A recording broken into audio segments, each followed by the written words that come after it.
The Strait of Hormuz is one of those places most people ignore until their petrol bill starts behaving like it's had 3 espressos. And that may be exactly where we are now. Washington says the blockade is working. Tehran says the strait is still under its control. Markets naturally celebrated before checking whether any ships were actually moving. If you find this useful, like and subscribe. It helps the channel, and frankly, it's cheaper than buying oil futures. Here's the situation. After the war with Iran entered its so-called ceasefire phase, the United States announced what it calls Project Freedom. The stated aim is simple enough. Protect commercial shipping, keep the Strait of Hormuz open, and prevent Iran from turning one of the world's most vital energy corridors into a geopolitical toll booth. The Strait of Hormuz is the narrow maritime passage between Iran and the Arabian Peninsula. A huge share of Gulf oil and gas exports passes through it. In plain terms, if Hormuz works, energy flows. If Hormuz chokes, the world economy starts coughing. And this is where the story gets awkward. American officials are saying the operation is effective. President Trump has described the blockade as strong, controlled, and successful. But the transcript we're working from points to a very different metric: actual ship traffic. According to the discussion, traffic through the strait had effectively stalled, with only a tiny number of vessels getting through before movement appeared to stop again. That is the difference between a press conference and a supply chain. One exists in language, the other exists in steel, fuel, insurance contracts, and sailors deciding whether they fancy becoming a headline. The central question is not whether anyone can announce a control over Hormuz. The central question is whether ships, insurers, cargo owners, and energy buyers believe it. At the moment, that belief looks fragile. What strikes me first is how much of this situation depends on vocabulary. Ceasefire, blockade, freedom of navigation, defensive overwatch, enhanced security area. These are neat phrases. They sound tidy. They suggest adults with maps have arranged the world into manageable boxes. But the actual picture is messier.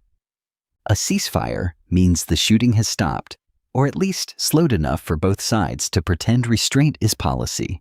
A blockade means one side is using military power to restrict movement. Put those two together, and you get something rather odd. A ceasefire enforced by measures that look suspiciously like war. That is not peace. That is conflict wearing a slightly better suit. The American argument is that Iran is threatening civilian shipping, using the strait as a weapon, and trying to extract concessions from the world by holding energy flows hostage. There is truth in the basic premise that Iran can threaten Hormuz. It has geography on its side. Geography, unlike campaign slogans, tends to remain stubbornly real. Iran sits on the northern side of the strait. It has missiles, drones, fast boats, mines, and enough coastline to make any naval planner age 5 years before lunch. It does not need a blue water navy to make the passage dangerous. It only needs to make insurers, captains, and cargo owners nervous. And that is the key point. Iran does not need to sink half the world's tanker fleet. It only needs to make the cost of moving through Hormuz unacceptable. The United States can place destroyers, aircraft, drones, and surveillance systems around the area. It can announce protected corridors. It can say commercial ships are safe, but the ships still have to sail. Insurance is the quiet sovereign of global trade. Politicians command fleets. Insurers decide whether a tanker leaves port. If insurers view Hormuz as too risky, the strait can be functionally closed, even without a formal Iranian naval blockade. That is the cruel efficiency of modern commerce. You don't always need to blow things up. Sometimes you just make the paperwork impossible. And then there is Trump's political problem. He wants to present this as controlled. A mini-war, a manageable confrontation, something short, sharp, and successful. But mini-wars have a nasty habit. They become large wars when the other side gets a vote. Iran does get a vote. China gets one too. So do Japan, South Korea, India, the Gulf states, and every country that depends on affordable energy to keep factories running and voters vaguely civilized. The mainstream narrative says this is about reopening a shipping lane. That is partly right, but it misses the deeper problem. Washington is trying to control escalation while also applying pressure. It wants Iran to feel pain, but not enough to blow up the entire economic table. It wants shipping restored, but it also wants Iran constrained. It wants victory without the cost of victory. That is a very Washington ambition. Elegant on paper, expensive in reality. The deeper story is not just military. It is material. You can print money, but you cannot print energy, fertilizer, diesel, minerals, or food. That line matters because it gets to the heart of the modern Western weakness. For years, the United States and its allies have treated financial power as if it could substitute for physical supply. Sanctions, debt markets, currency pressure, central bank liquidity, tariffs, asset freezes. These are powerful tools. No serious person denies that. But they are not oil. They are not diesel. They are not fertilizer. They do not move grain across a continent or keep a refinery operating. A modern economy is not just a spreadsheet with flags attached. It is fuel, metals, electricity, ports, pipelines, shipping routes, spare parts, and farmers who can afford inputs before planting season. That is where the Hormuz crisis becomes larger than Iran. If energy prices rise and stay high, everything else starts moving. Food gets more expensive because fertilizer and transport get more expensive. Manufacturing gets squeezed because electricity and raw materials get more expensive. Credit tightens because inflation pushes yields higher. Governments then face the ugliest political question in economics: who pays? The answer, historically, is everyone, but not equally. Working households pay at the pump and the supermarket. Small businesses pay through delivery costs and credit lines. Farmers pay before they even know whether the crop will sell. Governments pay through deficits. And politicians pay through approval ratings, which is why they tend to discover humility roughly 6 months too late. Now add the strategic layer. China is not watching this as a neutral spectator. Pakistan's Gwadar port, built with major Chinese investment and located outside the Persian Gulf, is close enough to Iran to provide an alternative route for goods over land. His argument is that China has options and that Beijing is unlikely to abandon Iran under American pressure. That matters because American sanctions and blockades work best when the target is isolated. Iran is not fully isolated. It has China. It has Russia. It has regional networks. It has land routes. It has domestic resilience built over decades of sanctions. None of this makes Iran invulnerable. Let's not get silly. Iran has real economic weaknesses, internal pressures, and political liabilities. But it has also spent a very long time learning how to survive under pressure. Washington often assumes pressure produces surrender. Sometimes it does. Very often, it produces adaptation. And here we reach the uncomfortable part. The West may be more exposed to interruption than Iran is exposed to isolation. That sounds counterintuitive until you think about how the modern global economy is built. Rich economies run on efficiency. Low inventories, tight delivery windows, just-in-time logistics. Minimal slack. Everything optimized until it has the structural resilience of a champagne flute. The shift now will be toward just-in-case logistics, stockpiling energy, rare earths, fertilizer, food inputs, and critical materials. That is exactly what countries do when they stop trusting the system. In plain terms, globalization doesn't die in one dramatic speech. It dies when procurement departments start behaving like wartime ministries. This is the part markets often miss.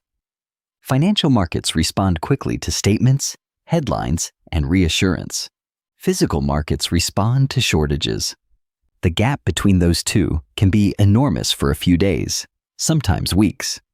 Then reality arrives with an invoice.